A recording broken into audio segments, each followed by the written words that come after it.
The winter of 1922 in the isolated region of Bavaria, southeastern Germany, brought more than just frost. It brought something that breathed in the dark, patiently waiting for the moment to strike.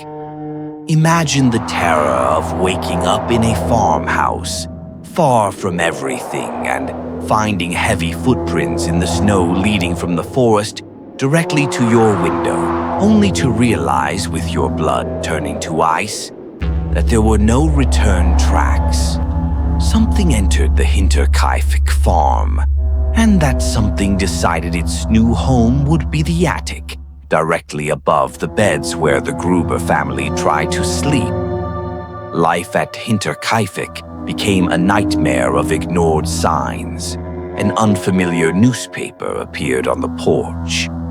The house keys vanished without explanation, and in the dead of night, rhythmic footsteps echoed across the wooden ceiling. Through the cracks in the floorboards, dilated human eyes watched the family's every meal and every prayer, like a predator studying its prey before the final kill. They felt the weight of an invisible gaze, a malignant presence inhabiting the shadows of the beams, living like a parasitic specter in the heart of the property. On the night of March 31st, the Watcher finally descended from his hiding place. With a pickaxe in hand, he lured them one by one into the dark barn. The sound of metal shattering skulls was muffled by dry straw and the howl of the biting wind. Andreas, Kazelia, their daughter Victoria, and the children were discarded like cattle, their bodies stacked in a macabre display of silent violence. Not even the new maid escaped. She had arrived at the farm just hours earlier to replace the previous employee, who had quit in terror, believing the place was haunted.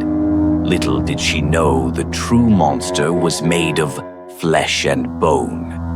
The horror, however, did not end with the victim's last breath. For 3 whole days, the killer inhabited the void he had created. Neighbors saw smoke rising from the chimney and candlelight crossing the windows at night across that desolate German plain. He sat at the Gruber's table, ate their food, and fed the animals, while the 6 corpses grew cold just a few yards away in the barn. He transformed the farm into a living mausoleum, acting as the rightful owner of a life he had just extinguished. To this day, German authorities cannot put a name to the Hinterkaifeck monster.